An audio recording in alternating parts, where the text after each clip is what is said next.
Finally நம்ம ஜெயிச்சிட்டோம் மக்களே. விஜய் நான் ஒரே ஒரு வாய்ப்பு கொடுங்க, ஒரே ஒரு வாய்ப்பு கொடுங்கன்னு கஷ்டப்பட்டு கெஞ்சி கெஞ்சி கெஞ்சி கேட்டீங்க. நாங்கள் ஒரே ஒரு வாய்ப்பை கொடுத்துட்டோம். இப்போ தான் நீங்கள் உங்களை எப்படியா இருந்தாலும் ஏடிஎம்கே, டிஎம்கே, இந்த என்டிஏ, அப்புறம் அந்த மோடி, இவங்க எல்லாரும் சேர்ந்து உங்களை எதிர்க்க போகிற ஒரு தருணம் இது. உங்களுக்கு நிறைய ப்ரெஷர் கொடுப்பாங்க, நிறைய விஷயத்தில் உங்களை டம்ப் பண்ணி உங்களை மென்டல் ப்ரெஷர் பண்ணுவாங்க. கண்டிப்பாக எல்லா கட்சிக்காரங்களுக்கும், எல்லா எம்எல்ஏவோ புதுசாக ஆக போகிறவங்களுக்கும், வெற்றி அடைஞ்சவங்களுக்கும் இனிமேல் கண்டிப்பாக நிறையா பிரச்சனை வரும். ஸோ எல்லாருமே தயவு செஞ்சு கொஞ்சம் முன்னெச்சரிக்கையாக இருங்க. எங்கே போனாலும் சேஃபாக போங்க, சேஃபாக வாங்க. கூட ஒரு 50 பேர் கூட எப்போவுமே வச்சுக்கோங்க. நீங்கள் தனியாக போயிட்டு வரணும்னு கிடையாது.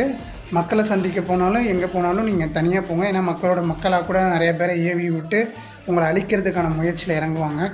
சில நல்ல பேர் விட்டுருவாங்க, சில கெட்ட எண்ணம் வச்சுருக்கவங்க கண்டிப்பாக இதெல்லாம் பண்ணுவாங்க. ஸோ எல்லோரும் சந்தோஷமாக இருக்கலாம். ஓகே, வெற்றி நிச்சயம்.